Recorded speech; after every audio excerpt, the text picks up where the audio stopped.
Hello, everyone, and welcome back. We'll continue our journey on optimization. So, in the last class, we looked at nonlinear optimization, right? Constrained version, unconstrained version. We also covered some preliminaries in terms of what is a convex function, convex set, convex programming, which is popular, right? Today, we will focus on a couple of key algorithms that is important from a programming perspective, as in coding perspective, because as I mentioned last time, the computers cannot use analytical differentiation like human beings. Okay, we know how to calculate partial derivatives, Hessian matrix, and all that using analytical methods, right? It is possible to feed those rules to the computer, so it can also do those things, but it is not convenient. Okay, so computers use numerical techniques, numerical approximations. You know that derivatives can be calculated numerically also, right? By shocking the underlying variable a little bit and then measuring the change in the output and then taking the ratio. So those things can be done numerically. Okay, so computers can do that. How do we train the computer to perform optimization? Okay, using numerical techniques. And if so, we will look at machine learning techniques later in the context of finance. But the heart of optimization that is used in machine learning uses these couple of techniques that we will discuss today. Of course, today we have much more sophisticated techniques that are available to us in the different packages. So more to come later, but today we'll cover the absolute basic idea of how to perform numerical optimization. Okay. All right. With that, let me get started. Okay. So the first and foremost algorithm that is extremely popular. This is what is used in all of machine learning. Because in machine learning, right, we are primarily trying to optimize or let's say minimize a loss function. So we'll see all those use cases later, right? But machine learning involves optimization, and that is what we are doing right now. So it uses an algorithm called as descent. Gradient descent. Okay, so that's the algorithm that it uses to find the minima. Okay. All right. Now, for all intents and purposes, we'll assume that our objective function is differentiable and convex. Right? Because if it is not, then you have multiple local minimas and there are chances that you get stuck in local minima. We'll see that use case today also, but we choose objective functions which are convex so that there is one global minima, and then what this algorithm does is that it iteratively tries to converge to that minima. Okay, we'll start with a seed value or some guess value and then slowly steadily come down and converge at the minima. That's the idea. Now let's naturally think how we can develop that algorithm. Then I'll show you the algorithm and we'll do an look at the implementation in Excel. Obviously, all these are available in Python packages. You can just run them. You don't have to devise the algorithm or code this algorithm from scratch. These are all built in. Okay. All right. So before we go there, just trying to develop a natural understanding how we can find the global minimum. So given that you have a convex function is the shape of U-shaped, right? And here is the global minimum. This is where, um, let's call it, what should we call it? X star. So this is a two-dimensional graph. Same thing you can extend to higher dimensions, right? Let's consider everything in 2D. Today we are in 2D. There is a function y equal to f of x. We're trying to find out the minima, which is x star. At x star, the value of the function is, let's say, y star. This is the minima, okay, this point. How do we find that? So the idea is you start with a guess value. Okay. So let's say we start from here, x naught. Okay. That's our guess that minima exists at x0. Then what? How can we reach here? So the idea is at this particular point, you can obviously evaluate y0, right? If you are given x0, then y0 is just f of x0. So this point is known. This is given by the user. At this point, you have an idea of the slope.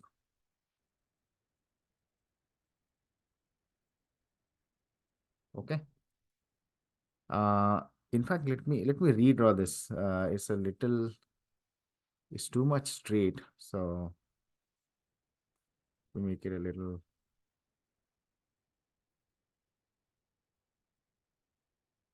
Okay. This is my global minima, not x0, x star, y star. My initial guess is somewhere here, let's say, and that is x naught, y naught. Okay, so here I have an idea of the slope. Slope is given by dy by dx. At this point, x naught, y naught, which is my initial guess, is the slope positive or negative? Is the slope positive or negative as per the graph?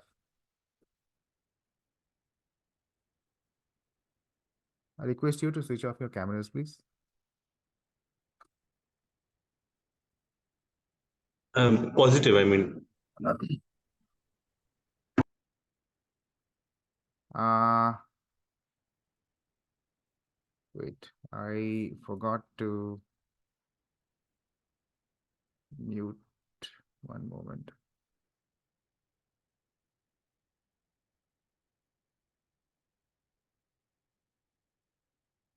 Okay. Um, yeah, I'll probably need to edit that, please. Okay, that's fine. Let me rephrase. At this point, x0, y0, the slope is positive or negative? It's positive, yes. So if it's positive, that means positive slope means what? Positive slope means if I increase x, then y would increase or decrease? At this point, if I increase x, y would increase or decrease? Increase, correct? So this is my x, this is my y. We are trying to find minima, right? So we need to decrease y or increase y. As we want to find the minimum y possible, so we want to decrease y. We want to keep decreasing y until we cannot anymore, right? So if we want to decrease y, should I increase x or decrease x? I'm talking about x. If I want to decrease y at this point, should I decrease x or increase x? Decrease x, obviously. So I need to go in this direction. Okay, because slope is positive. So if I decrease x, then y will fall, right? So naturally, my initial, very naturally, I can write the next point is given as the current point minus dy by dx, let's say. So what this will do is, in the next iteration, it will update and we'll move to another point. Let's say we move here, x1, y1. I decreased x. I decreased x by how much? By this much. Okay, so I decreased x and then y obviously decreased. Y fell. Y fell from y0 to y1. All right. Uh, this is a positive quantity. So I take some positive quantity from x0. So x1 decreases and y1 would be less than y0. So I keep continuing this process until there is no further improvement in y. Because once you reach here, what is the slope? Slope at the minima, what is the slope?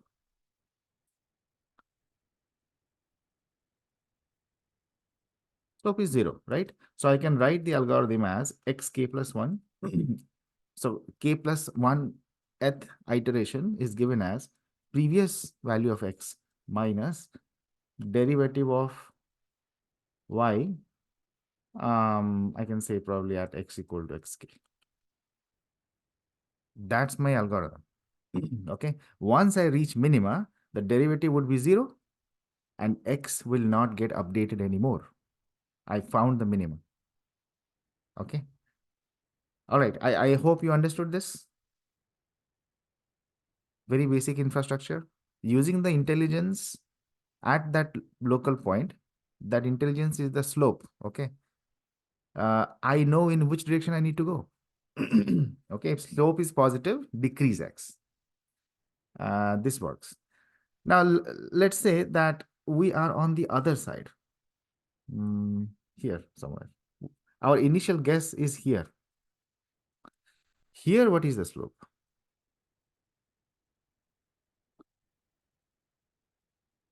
Slope is negative.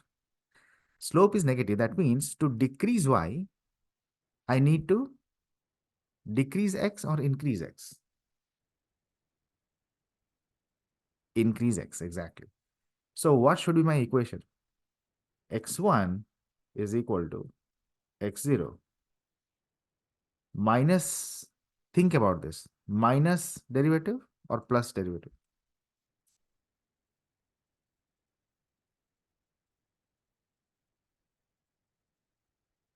If I want to increase x and I know slope there is negative.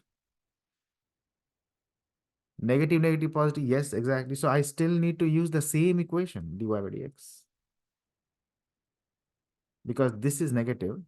So negative, negative will be positive. X1. So my next point will be, let's say here, x1, y1. X1 is greater than x0, but y false because of the negative slope. So there is one good thing I can see, that the same equation holds no matter what. Doesn't matter where your initial guess is, you can still always use this equation. Okay. So this is nice. And computers can calculate gradient numerically. Um, right? Computers can calculate. Sometimes you can also provide the gradient and the Hessian matrix if needed. First, you calculate, give the formula, and then computer will use it. All right. So this algorithm works. There is one small improvement we can do to this algorithm. What is that improvement? What is the drawback of using this formula as is?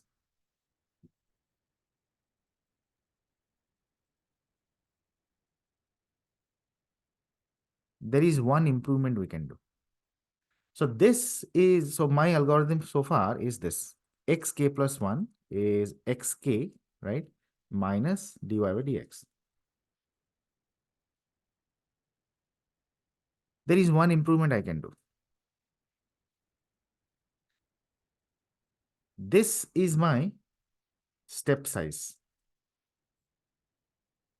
This is how much I will keep incrementing x, either in a positive direction or negative direction, doesn't matter.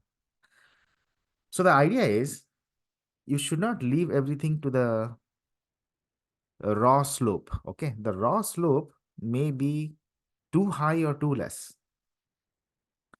I want to control that step size by introducing an additional parameter that I can specify. Some kind of uh, constant, okay? And this eta is called as learning rate. Learning rate. Eta controls the step size, okay? So basically, the slope will give me the direction, so that x will be either increased or decreased. Slope also has some value, okay? But that's a raw value. I don't want to use it as is. I want to control how much I want to increment x by introducing another additional parameter that I will choose. Okay, either 1 or 0.5 or 0.2, 0.001, whatever might be the case. And there are many reasons for doing that. Okay, the primary reason for doing this is sometimes if let's say the slope could be, let's say, uh, the slope is too big. Okay, for example, we have, let's say, this kind of a curve, and your initial guess is here, x0, y0, and here the slope is extremely a big positive number, right? Slope is a big, dy by dx is a big positive number, let's say, positive. Now, then in the next iteration, I'm supposed to decrease x, correct? X will decrease. X will decrease, y will fall because it is positive. If I use this raw equation, x1 is x0 minus dy by dx. This guy is a big positive number, let's say, possible. So what will happen is this new x1 will decrease so much that it is possible that you actually, let's say, come here, skipping the global minima.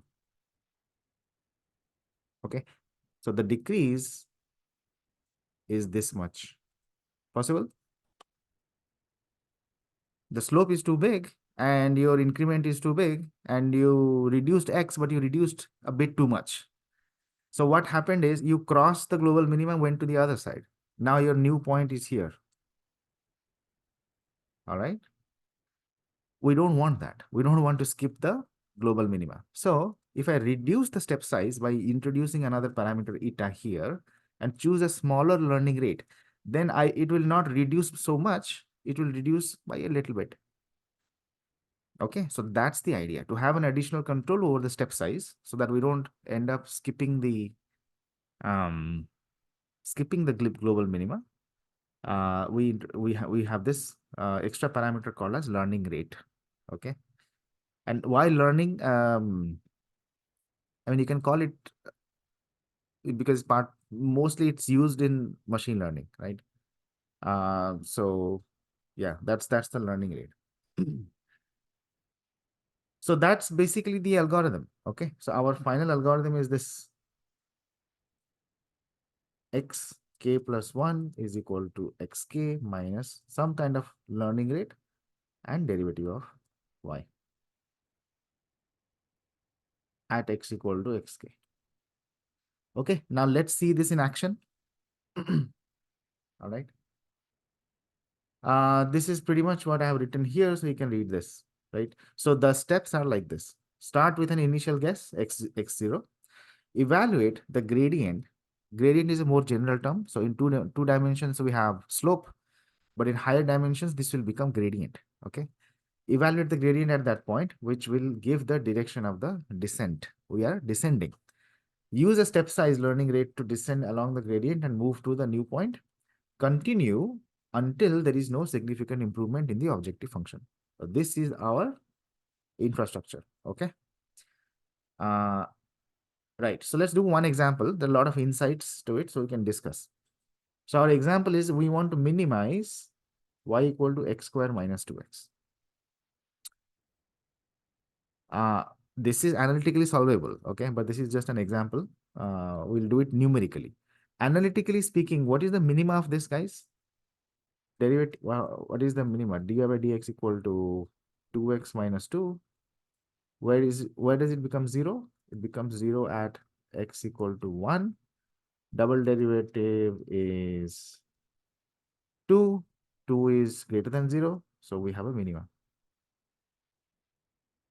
At x equal to 1, the function attains minima. And what is the minimum value? Y min equal to 1 square minus 2 times 1, which is 1 minus 2, which is minus 1.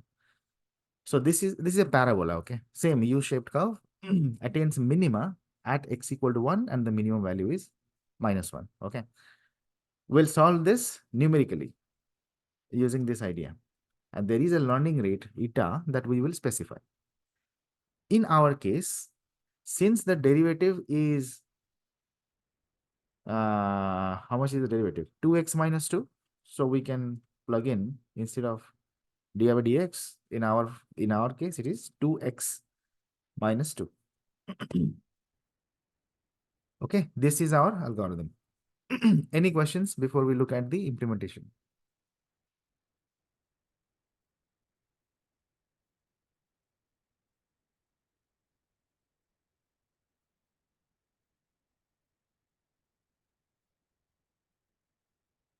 No questions? Okay, let's see.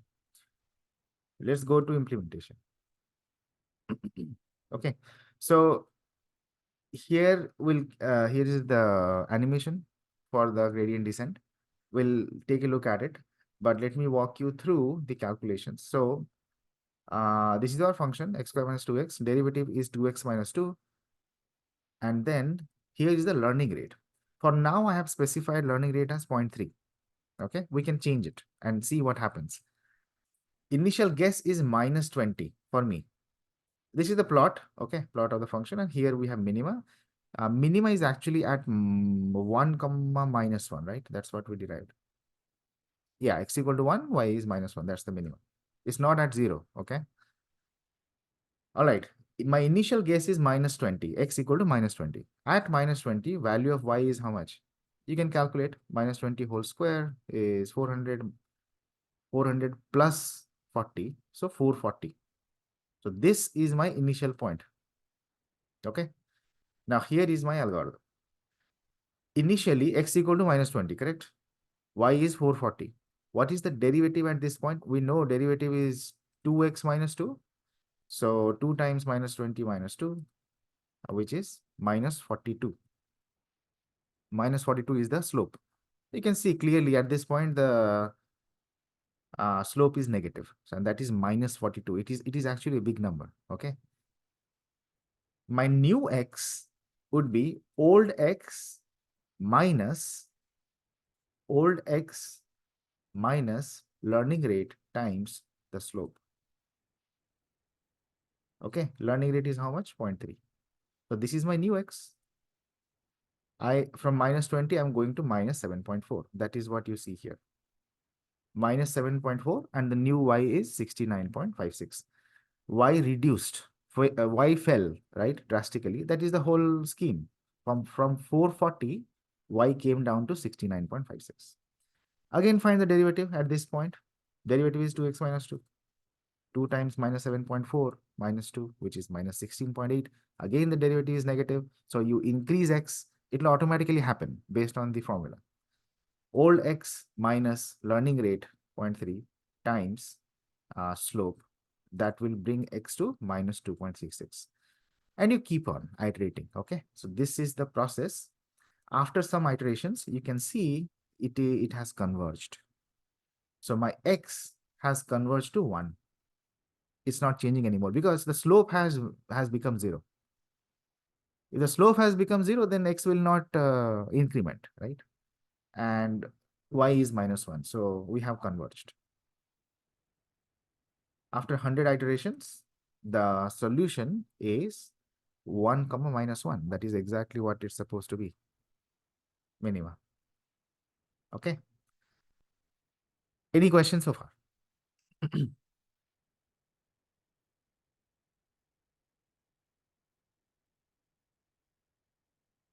Is there any significance of y converging before x? What does that mean? Y converging before x. No, it's just a resolution. I think if I expand this, you can see, yes, yeah.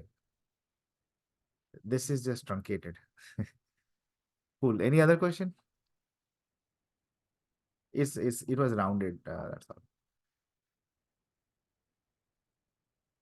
Happy with the algorithm?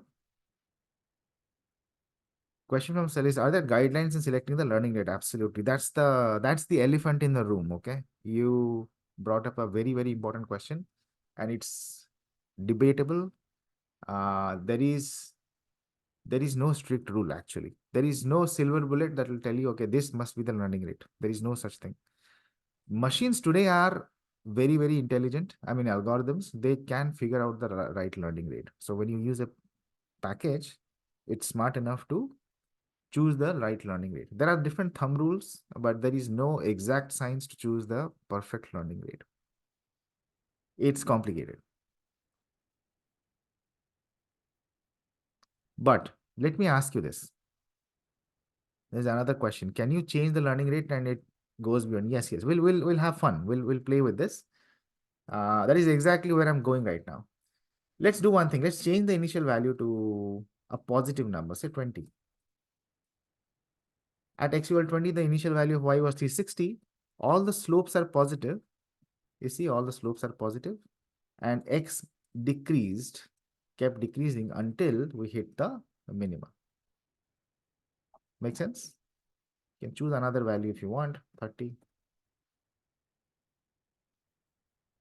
Right. So now you want to change the learning rate. Before we change the learning rate, tell me something. If I use a higher learning rate, or maybe let's do this. You use a lower learning rate. Let's choose a very low learning rate. What will happen?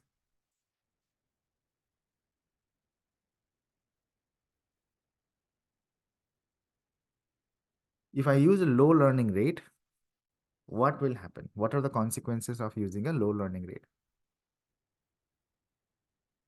Number of iterations will increase. Perfect. Slow convergence. Excellent. It'll take a long time to converge. So all of you realize this, right? If we take a small step, then obviously take forever to reach the minima. That is the downside. What is the plus side? What is the benefit of using a low learning rate? Very low learning rate. Accuracy, not really. It's not accuracy. Uh, well, it is related to accuracy. The main advantage is you will the chances of skipping the minima is less because you are taking slow steps, very, very small steps. So when you reach, there is high chance that you will reach the minima the first time and then you will stay there. Okay, you will not overstep the minima. So that is the advantage. Okay, so let me know. So let's do this. Tell me a value. Give me a value, learning rate. I want a small learning rate. 0.00. Okay. After 100 iterations, I have 100, I think. Yeah. Wait, I'm checking this one, right? The minima that I'm looking at is, uh, yeah, after end of 100 iterations, this is the minima that I'm looking at, okay? I'm ending this algorithm after 100 iterations. Even after 100 iterations, it has not reached the minima. I'm here. Let me use another one. Point 0.1. Point 0.1 works nicely. I have reached the minima. It kind of converged. Yeah, still converging. No, sorry. Here. Yeah, kind of converged. So point 0.1 is good. Can we do bigger? What about 0.5? 0.5 actually converged in one shot, one step. Super fast. We got lucky. It's still too big. It took a huge step because 0.5 times this slope is 58. And then, yeah. If I use, yeah, let's 0.65, what will happen? So this is a case where it overstepped. From 30, it went to minus 7.7, and then it came back, oscillated, and then came back, right? If we use bigger, what is happening here?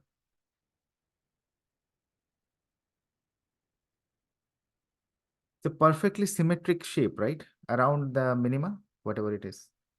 And if you're one learning rate means you're using the raw slope as is. Whatever is du by dx, just decrease x by that. So from 30, you went to minus 28. And then at minus 28, the slope is at minus 58. So you came back to the original spot, 30. So you're just bouncing. Exactly. You're just bouncing left, right. You will never converge to the minima. What if I use 0.9?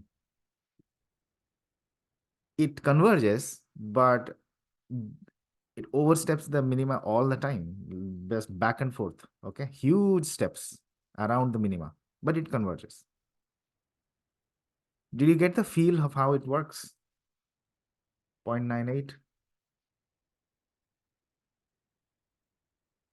right? It's not a, probably the ideal would be something somewhere around zero point 0.3, I would say. Fast enough and doesn't overstep. So that's the role of learning rate. Any questions? Any other experiment you would like to do?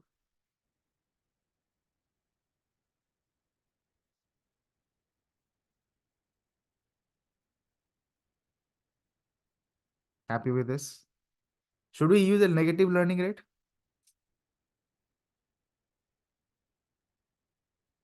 No, if we use negative learning rate, what will happen? It defeats that entire equation, right? Because it's supposed to be minus dy by dx, but if you're multiplying negative, it does the opposite. So instead of going to minima, you're just, running away from minima. I have not tried it, but let's see what happens. Yeah, it just leaves the curve.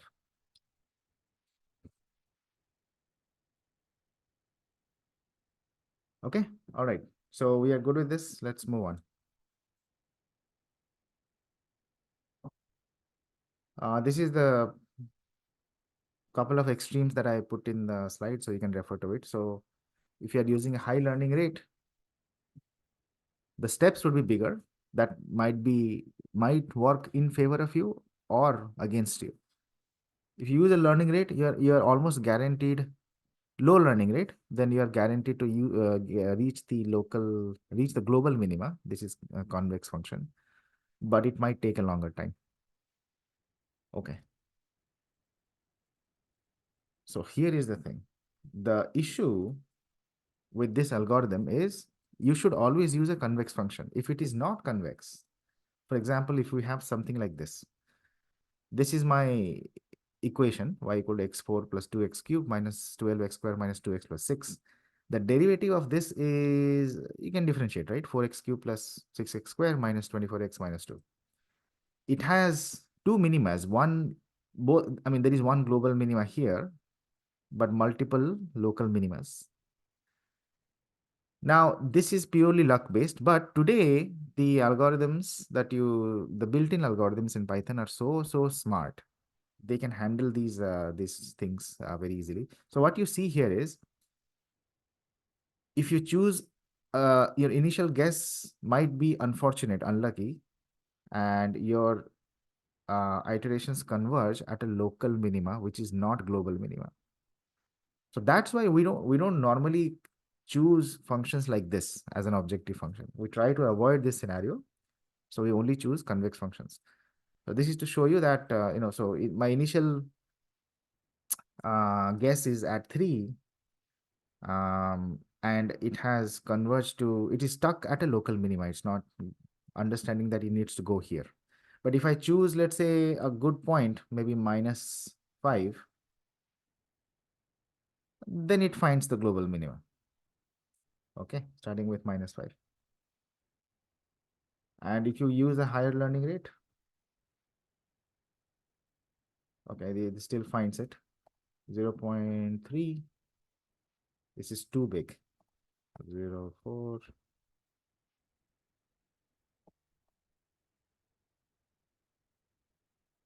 We got lucky.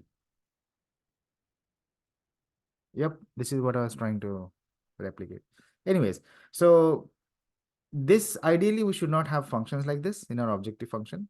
Even if we do, algorithms today are smart enough to figure out this objective. Okay. Don't try this in Excel because Excel is, when it comes to optimization, Excel is very notorious. Okay. All right. So this is one issue we should try to avoid by choosing a convex objective function. Next, so this gradient descent, we actually use the slope because we are working in 2D.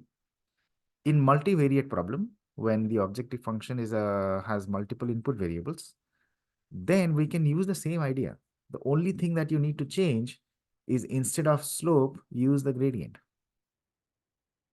Okay, x is a vector. So your initial guess would be all those x's. You'll have some initial guess for all the different x1, x2, x3, x4, how many variables you have. Use the gradient of the z is the objective function, and use the same algorithm. So new vector is old vector minus eta times the gradient. Okay. But here, one important aspect that you have to remember is you need to update the new point simultaneously. So all the updates will happen in one shot. Do not update one x and then reuse the new x to update another x. Okay. How many variables you have, x1, x2, x3 up to xn, all of those get updated simultaneously. Old point minus eta times gradient, whatever it is, it's one shot update. Okay. Do not update sequentially is what I'm saying. That will be wrong.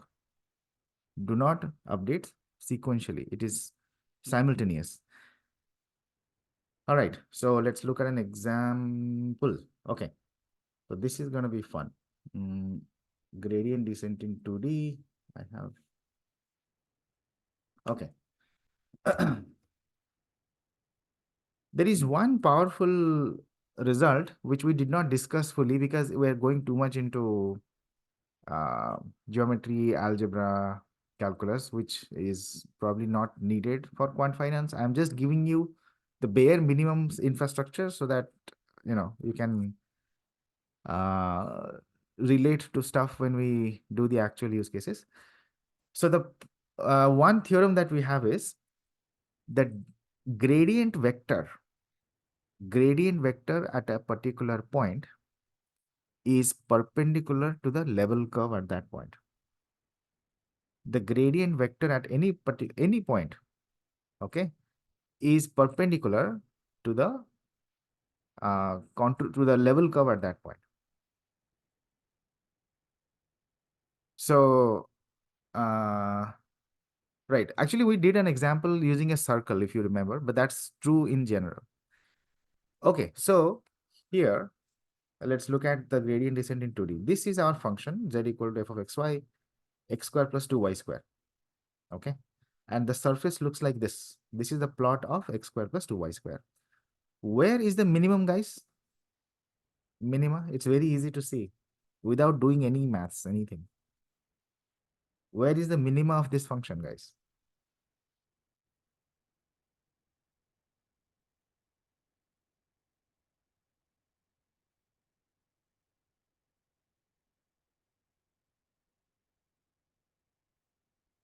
Guys, are you with me? Can you hear me?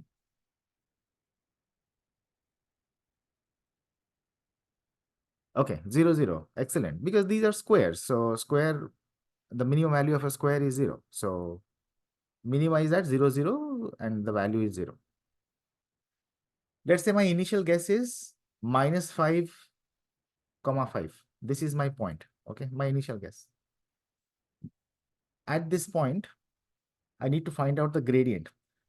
What is the gradient of this? 2x and 4y, correct? Yes. So 2x is minus 10, 4y is 20, based on the current point.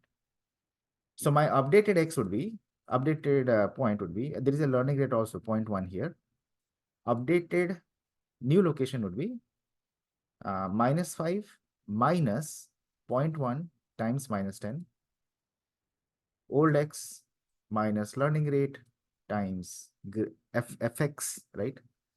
It's a vector update. And new y would be old y minus learning rate times Fy. So this is my new point. I came from -5, 5, 2, -4, 3. Graphically speaking, so I couldn't draw it here on the 3D plot, but I drew it on the contour plot. So you can see the action. In Python, I can probably plot it here in the 3D spot. So, so let's say we are here somewhere, okay? And based on this gradient vector, we will descend and we come to this new point. This if you project that entire behavior on the XY plane, it looks like this on the right hand side. So we have this point. This point is, wait, -5, 5. Okay. The next point is that where we are heading is -4, 3. Now this point would be on a level curve. -5, 5 would be on a particular level curve, right? And the height there would be, you can calculate the height, -5 square plus 2 times 5 square, whatever that is. This entire level curve shares the same height. The direction of movement is perpendicular to the level curve. So you can see the 90-degree, you can feel it. It's almost perpendicular, right? That's a theorem. So direction of the gradient would be perpendicular to the level curve. So this is our new point. Let's proceed. So if I go iterate again, I get the new point. So from -4, 3, right? Calculate the gradient, update. It's a simultaneous update of x and y, okay? We don't do it sequentially. We come down to -3.2 and 1.8. And that is where this is the new level curve, and that's the point. All right. You keep continue doing that.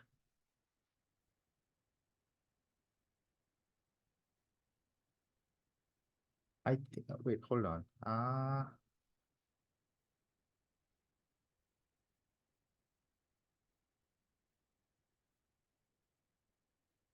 Do I have it? Actually, let me 1 second.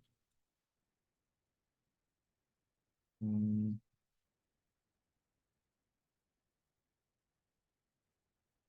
this animation is not supposed to be like this.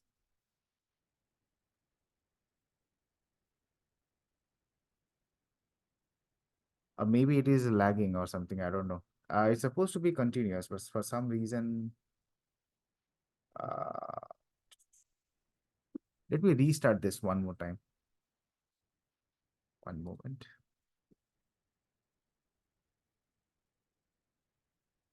This.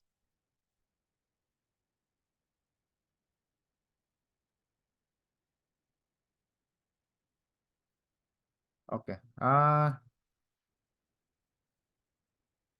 Yeah, here it comes. I just basically want to show the entire path. So we took this path and then we are going there, right? Every time it is perpendicular to the level curve, and we slowly and steadily approach the minima.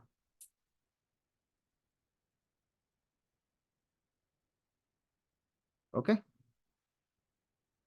Any questions? So this is gradient descent in 3 dimensions. Um, Same idea, you can extend for higher dimensions. And finally, we'll reach minima at some point. So minima is 0, 0. We are almost there. After some more iterations, you'll reach there. Okay. Now, any other experiment you want to do?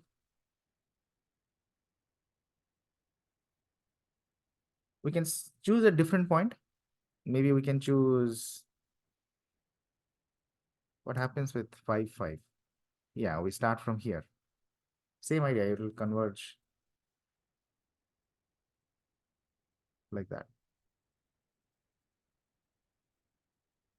So this is the top view, okay? Whatever is happening on the left-hand side, the top view is this.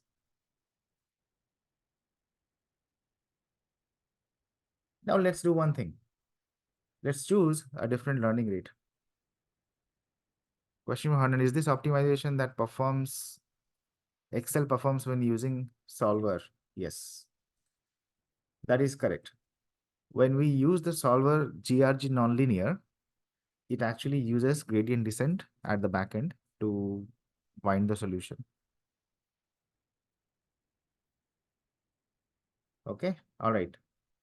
What if I use a bigger learning rate? 0.5. The step size is bigger.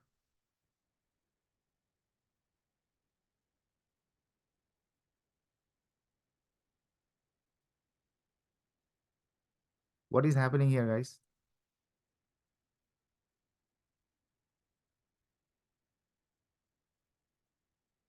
Infinite oscillation? Yes. It is bouncing on and off because we are using a huge step size. Same thing that we saw in the I mean, yeah, 2D. The same thing happening here because we are using a big learning rate.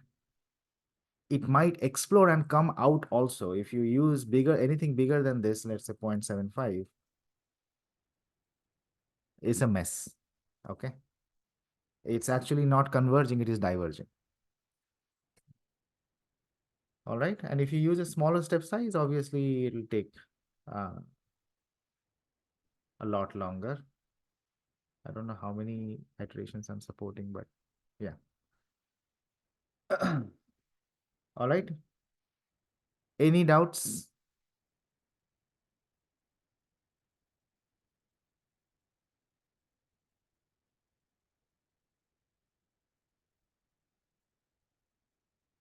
Clear? Can we move on? Okay. There is one more algorithm, extremely powerful. So one drawback of this, as some of you already pointed out, is the necessity to choose the appropriate learning rate. Okay. So there is another method. It's Newton's method. Newton is everywhere. And this is very, very elegant. So what this does is there is no learning rate here. You can still use a learning rate on top of what we have to have an additional control, but you don't need a learning rate. This is called adaptive learning. Okay. How this works is same stuff. So we start at a particular point, right? Then pretend that this function is a parabola. Okay. Quadratic equation.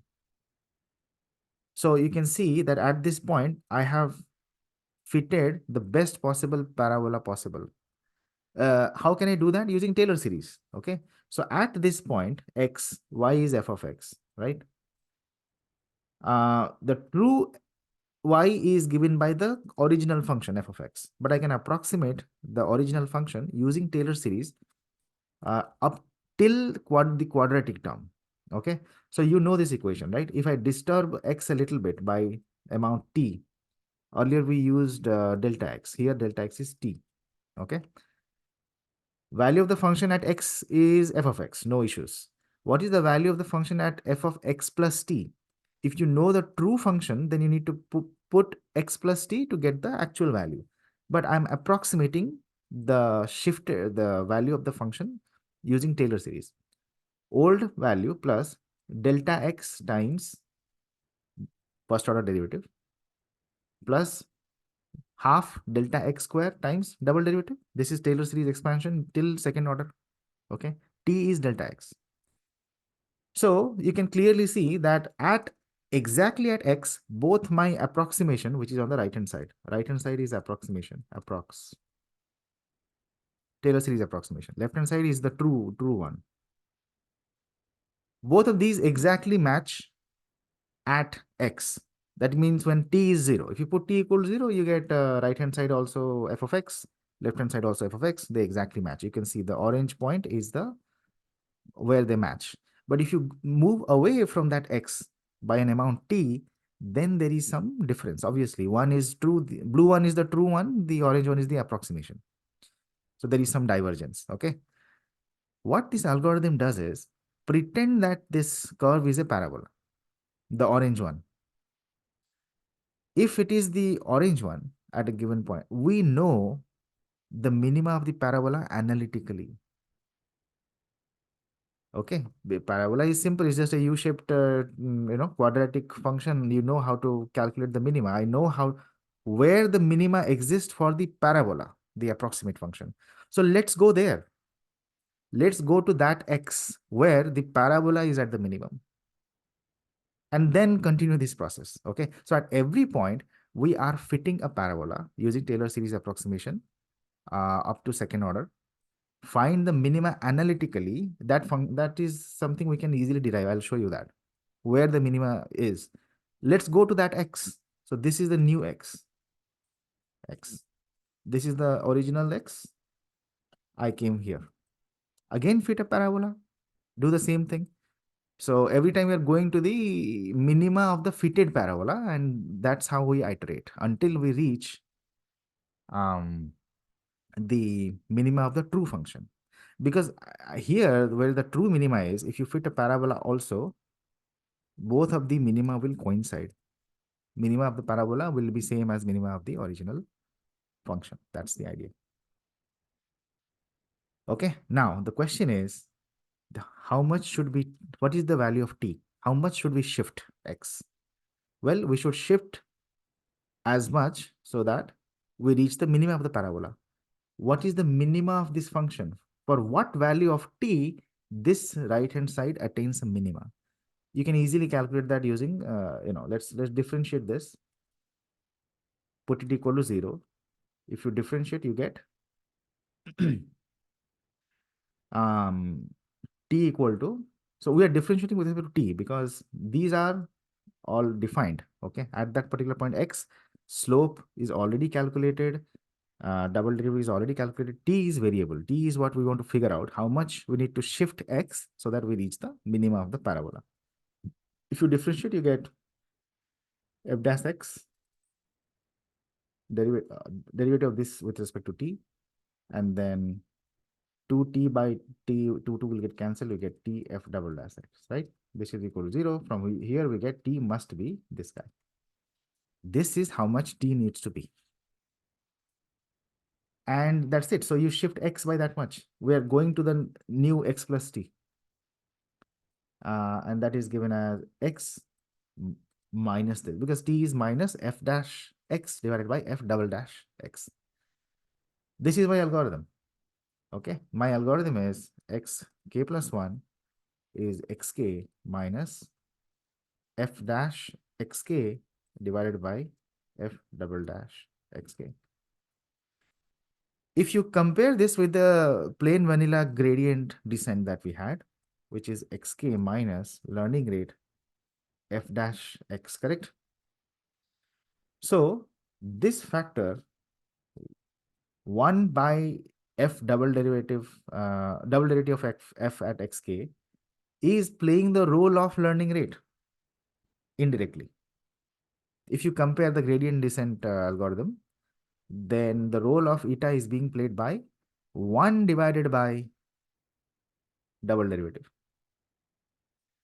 And this is dynamic because at different x, you'll have a different double derivative, right? The value will keep getting updated.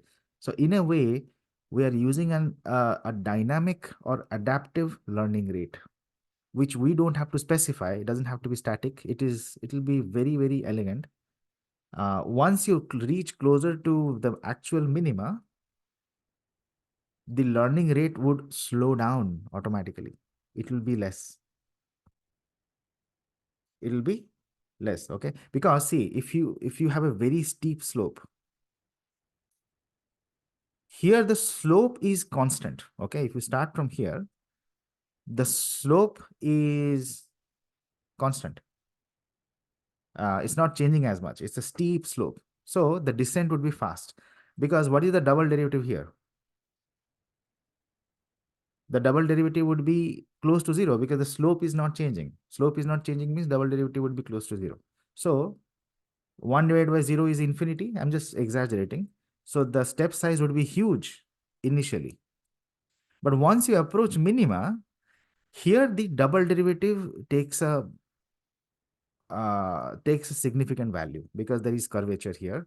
Slope goes from positive to 0 to negative, right? Around this minima. So there is this is gamma, if you guys are familiar with options. Right? So because slope changes drastically near the minima, the double derivative takes a substantial value. So 1 divided by that naturally slows you down. So the learning rate reduces. So you want to slow down when you're reaching minima. So this is extremely elegant. Okay. We can see the implementation. Yes, totally. So we are using an adaptive learning rate. This is not Newton raption. Newton raption is something we covered in the previous last week. That is a root finding problem. Here we are trying to find the minima. Okay. Newton raption does not it uses the slope. Okay. We did that exercise. That's a root finding problem. This is we're trying to find the minima here. It's a little bit different. It's little similar, but it's not the same. Okay. Please refer to the last lecture on Newton-Raphson. So this is our recipe. It's very, very straightforward. Uh, okay.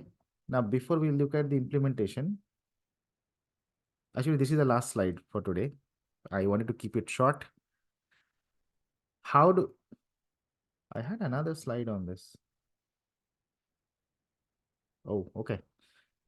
We can extend this idea in multivariate dimension. How do we do that? The algorithm takes actually this form, right? Xk plus 1 is xk minus the derivative that we need to have, and then double derivative in the denominator. In case of multivariate, we need to use gradients and Hessian matrices, right? This will become the gradient, and 1 divided by double derivative would be inverse of Hessian matrix, because Hessian is again collection of double derivatives, right?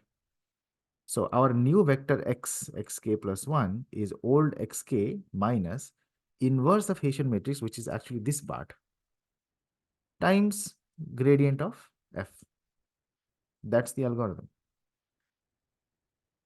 Okay, so here is a homework for you. You need to solve this. There's two bivariate problem. Just write down this equation for the Newton's method. Like, what would be the update equation? How do I update the vector xy? Xy at k plus 1 should be xy k minus something. You have to figure this out for this using this idea. Okay, that's your homework. So let's do one thing. Let's see Newton's method in action. Uh, did I do it here? Oh, this is not the one.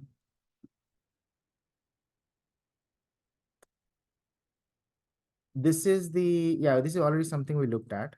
Right, Newton's method. So we'll take the first example, x square minus 2x is what we did, right? Here, x square minus 2x. Gradient descent only use the slope, right? No double derivative is required. And we achieved the minima, and we experimented a lot on this one using the learning rate. Here, there is no learning rate. So let's say the initial value is, initial x is 4. Z is 4 square minus 2 times 4, which is 8. Our equation is, what is our equation for this? X square minus 2x. Let's see. Sorry. If our function is f of x equal to x square minus 2x, you need to do this. F dash x is equal to 2x minus 2. F double dash x equal to 2. Our algorithm is xk plus 1 is equal to xk minus 1 by 2, 2x minus 2, 2xk minus 2. That's how you need to update. Okay. Let's do this. Not this one. Oh. So we have initial x at 4. The slope is 2x minus 2, which is 6, right? Double derivative is always 2. This is what we just calculated. New x is equal to old x minus derivative, first derivative divided by second derivative. That's it. So we got 1. And surprise, surprise, we reach the minima in one shot. This is the minima, remember, for x squared minus 2x. The minima is at 1 comma minus 1. We reached in one shot. What is the reason? Let's try a different, there is no learning rate. Let's try a different value. Let's say, I don't know, 24. The slope is, I mean, these all work so nicely together. I always reach the minima in one shot. For this example, what's the reason? Who can tell me? Think about it. It converges in one iteration.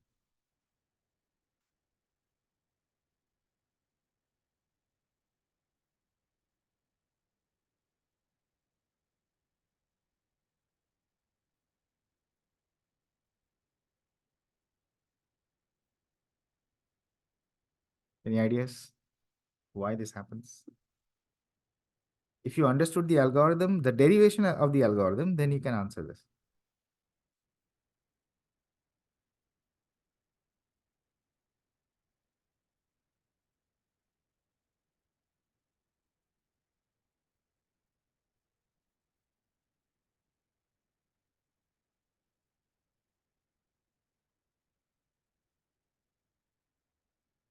Fxx is a constant is the indirect reason why this happens.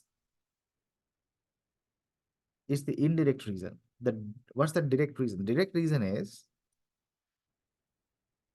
how does this algorithm work? The shift in x basically takes us to the minima of the fitted parabola, right? But our function itself is a parabola. It's a quadratic function.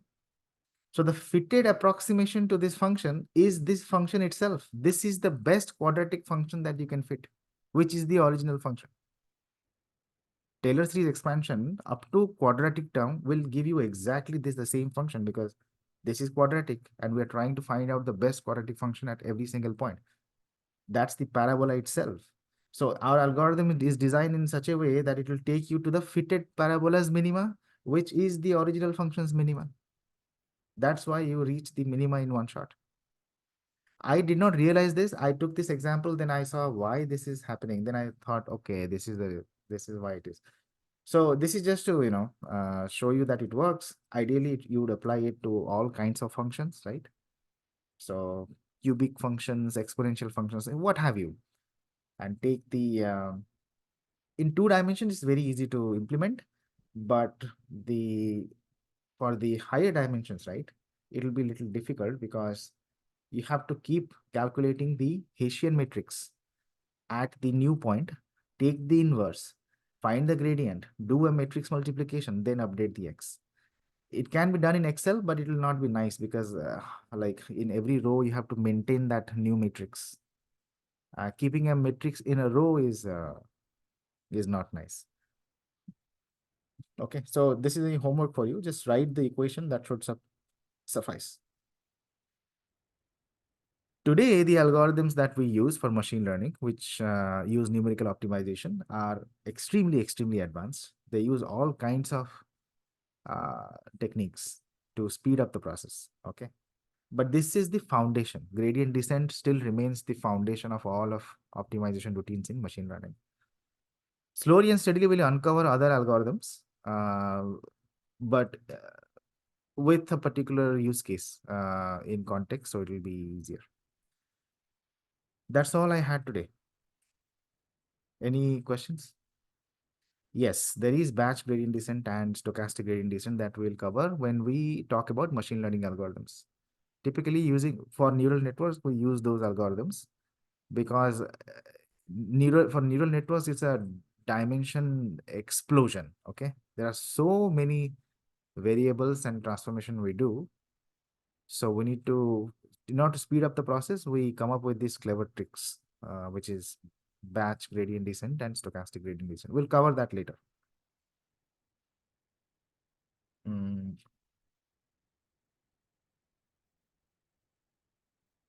Another question, please comment on optimization, calibration, parameter estimation, root finding. Um, yeah, it's too early for that, but optimization, right? We are trying to minimize or maximize a function, any function. Okay. Calibration has to do with fitting model prices to market price data. What is the choice of parameters so that your model price matches the market price? Parameter estimation has nothing to do with, uh, see, the role of calibration specifically is to match the model price with the market price. Parameter estimation is fitting a model to data. That data is typically historical time series. It is not the market prices as of today. That is parameter estimation. So let's say you are trying to fit a Garch model or volatility model, or simply you're trying to figure out let's say the stock price returns follow normal distribution. You take historical time series of a particular stock, find out mu, find out sigma using either OLS method or maximum likelihood estimation or Bayesian method. Those are parameter estimations. So it has to do with fitting your model to historical time series data. That's parameter estimation. And the main choice for that is maximum likelihood estimation. We'll talk about that. And then root finding problem is just you're given a function, where does it become zero? Not minima. If we are trying to find out where f of x equal to zero, that's root finding. This is root finding problem.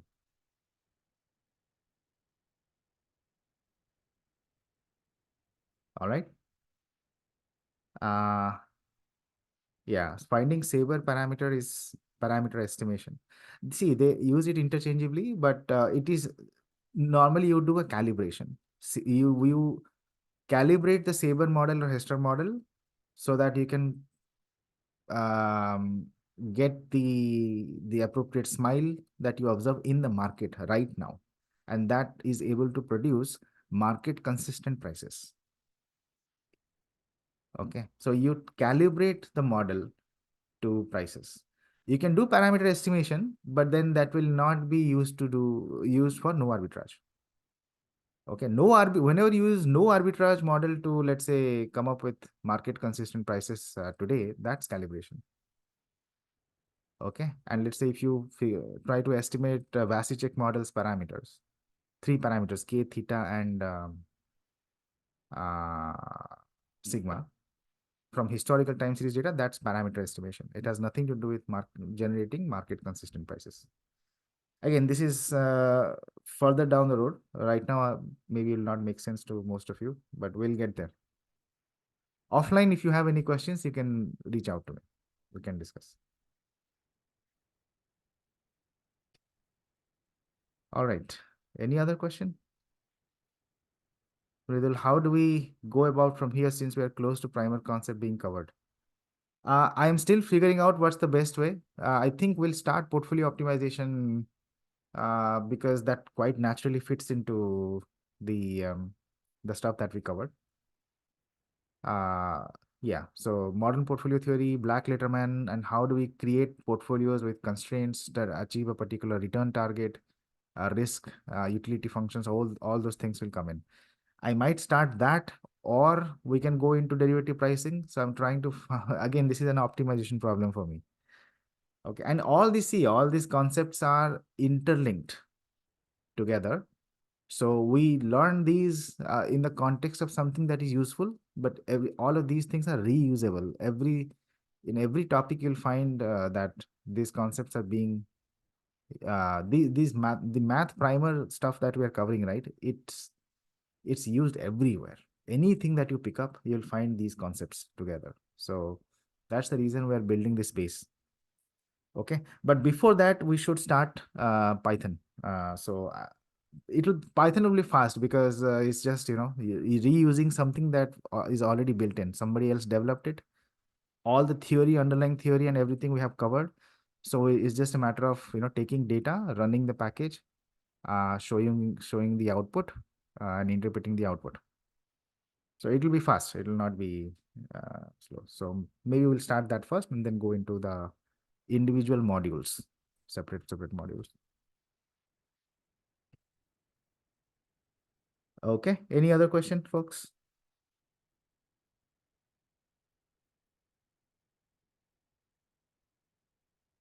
All right then. That's all I had. I'll see you next week. Thank you. Bye bye.